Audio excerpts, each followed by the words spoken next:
asked me fairly recently was that if I thought there was any episodes of SpongeBob that would have a largely different matter which seasons episodes like A Pal for Gary, One Course Meal, or The Splinter aired on. And for the most part, the answer is no. I'm pretty sure it wouldn't matter which season for Gary, One Course Meal, or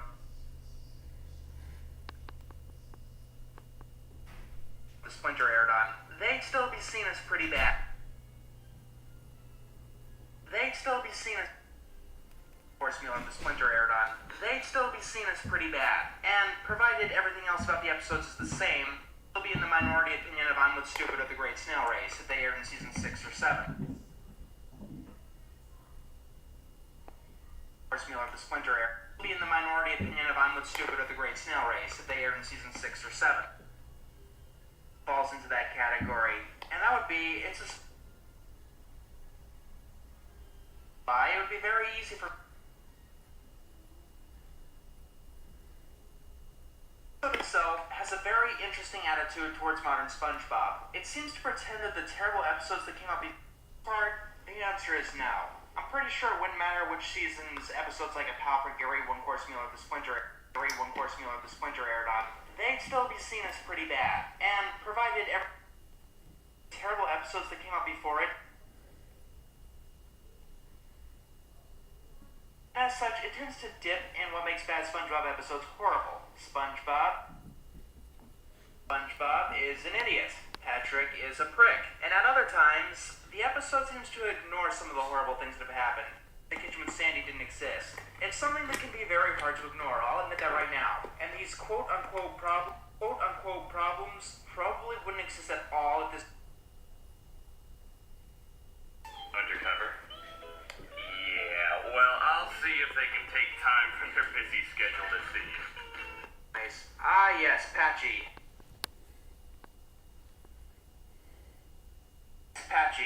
Considering for it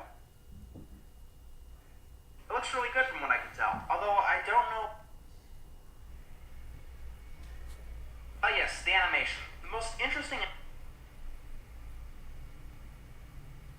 motion. It looks really good from what I can tell. Although I don't know why most of the characters look like they were made out of the SpongeBob characters were supposed to be fuzzy. I say from what I can tell because when it comes to TV, I can compare it to. I mean, there's Glenn Martin, which I'm going to review immediately after Elf Bowling, but that's about it. And comparing this to something like Coraline or The Nightmare Before Christmas, which I'm going to review immediately after Elf Bowling, but that's about it.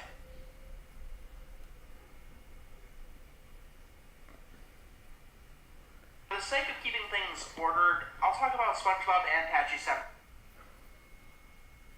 Fair thing you need to know about Patchy in this episode. It's worlds better than his appearance in Truth or Square. That's not saying much, I know, but it's a place to start. Let me give you the 100% fair thing you need to know about Patchy in this episode. It's worlds better than his appearance in Truth. Much I know, but it's a place to start. This is for 2 reasons. The most important is that he doesn't overstay his welcome. A SpongeBob Christmas altogether is about 22 minutes. SpongeBob Christmas altogether is about 22 minutes, and Patrick doesn't even take up half of it. Hell, I don't think he even makes up a quarter of it. The second reason is that he's not a creeper this time.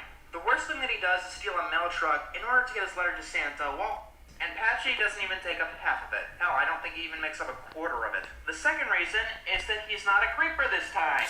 He's not a creeper this time. The worst thing that he does is steal a mail truck in order to get his letter to Santa while holding the mailman hostage. Try and read that. Yeah. That's it! Buddy and Patchy having a back and forth argument, trying to find their way to the North Pole. Eventually they crash and do that classic gag where cartoon characters are starting to be having a back and forth argument. North Pole. Eventually they crash and do that classic gag where cartoon characters are starting to starve and want to. And there is something charming about it. And if you're wondering, Patchy does get his come-up. Great. If you don't, they won't take up too much of your time.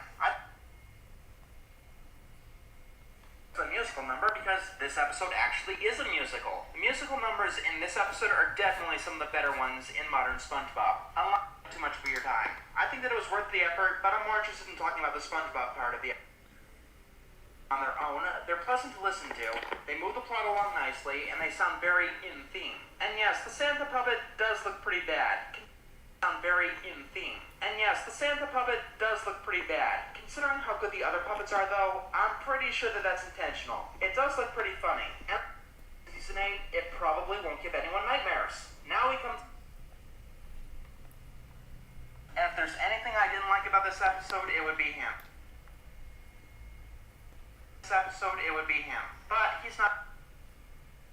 Anything I didn't like about this episode, it would be him. But he's not in it for long. And when he does try these stunts to capture Santa, and people tend to pick apart those little bits in my review, thinking that it undermines my... between a flaw that ruins an episode, and a flaw that provides a minor distraction. Think of it like...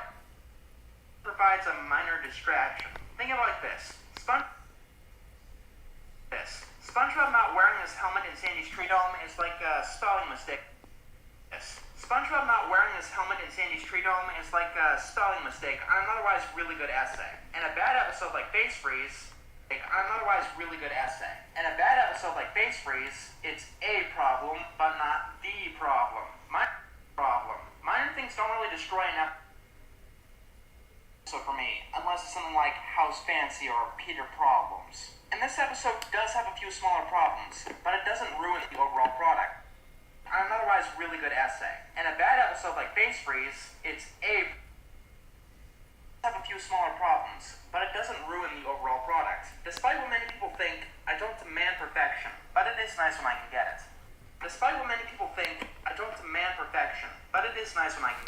And the positives of this episode significantly outweigh the negatives.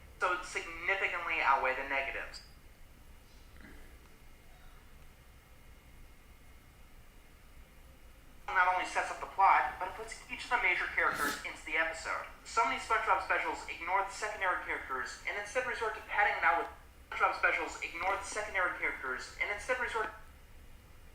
in this episode, but it seems really in line with his original personality. We learn that Plankton has been naughty, and there's something here that I really like, a freeze frame bonus. Spending a little extra time on something that most people probably the screen, we see that some of Plankton's evil deeds are larceny, littering, taunting puppies, and neglecting grooming. And due to these deeds, Plankton constantly gets a stocking full of coal. Karen tells him that if he gets something better, fruitcake laced with jerktonium, which basically makes people big fat jerks. The first person Plankton sees is SpongeBob, and SpongeBob does eat a bunch of the fruitcake, but dozens of fruitcakes. SpongeBob decides that everyone should eat the fruitcake, and has seemingly failed. I really shouldn't have to explain why it's different to something like the Krabby Chronicle, right? SpongeBob doesn't know, even after eating dozens of fruitcakes. SpongeBob decides that everyone failed. I really shouldn't have to explain why it's different to something like the Krabby Chronicle, right? SpongeBob doesn't know that he's doing something wrong.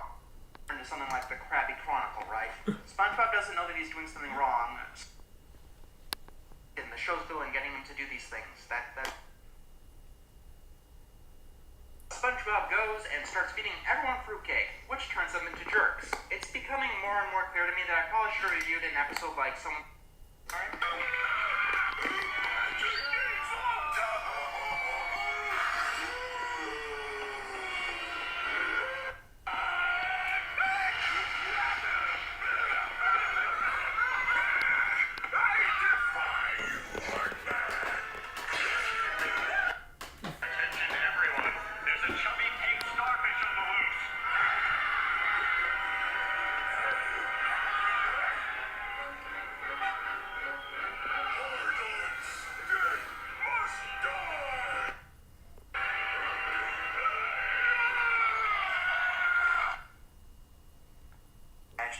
Something else planned for that particular episode. But in many episodes, the people are horrendous jerks without the influence of fruitcake. And here's what this episode comes down to, for me at least. I'm not in the way of what should happen. This is how the people fly. Not to mention that their jerkiness is actually funny for once. Explode and put Squidward in... Tattooed on my hard drive. Now where was I? Oh yeah, I saved SpongeBob digital DNA. Explode and put Squidward in... I forget. Explode and put jerktonium because of his innocent love of the holiday, which is definitely something I'm willing to buy. It's better than having him defy the plot plot because he's the main character. It's better than having him defy the plot because he's the main, with reasons that are relevant for me to pick on the flaws of this particular episode.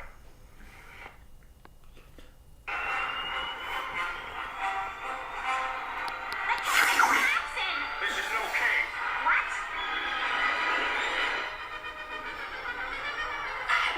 The slapstick in this episode is actually funny and not painful for once.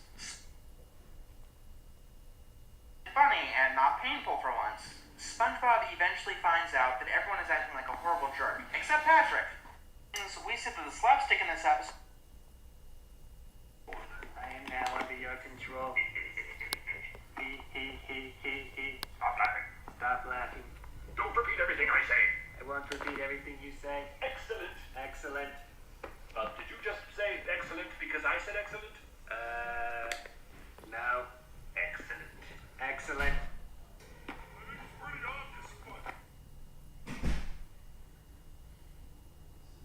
SpongeBob tries to get help. He goes to Squidward. The fruitcake falls into the Christmas magic analyzer that she was building earlier. An actual defined villain and an antagonist is doing it. It's a start. Okay, it's a start. At Sandy's house, and through some shenanigans, the fruitcake falls into the Christmas magic analyzer that she was building earlier. And through some shenanigans, the fruitcake falls into the Christmas magic analyzer that she was building earlier. They learn that the fruitcake is laced with jerktonium. I don't think I look very much like Shelley Winters, but it's more just how I feel.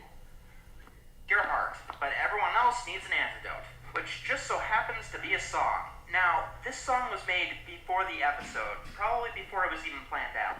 I don't mind it that much because they didn't make the entire episode just to. The lyrics are way more well thought out, and the singing is far more under control. It's also a clever way to show off what they can do with the stop motion animation. This song manages to save everyone at Bikini Bottom, but unfortunately it seems to be too. And the singing is far more under control. It's also a clever way to show off what they can do with the stop motion animation. This song manages to save everyone at Bikini Bottom, but This song manages to save everyone at Bikini Bottom, but unfortunately it seems to be too late. Everyone at Bikini Bottom, but unfortunately it's.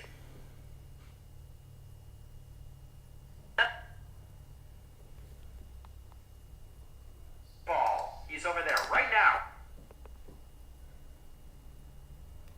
Destroy Christmas, it attacks Santa, and it becomes even bigger.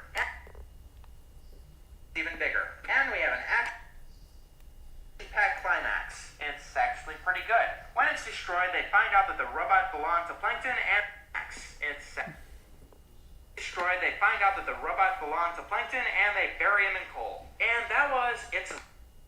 Destroys the episode, or even really harms it. The important characters are completely in character. The story is completely coherent. And she vanished from the story. And besides that, she probably should have been hibernating. Santa only came to Bikini Bottom after they knew what Christmas was. Still, it's nice, and that's the one thing that I really like to say about SpongeBob episodes.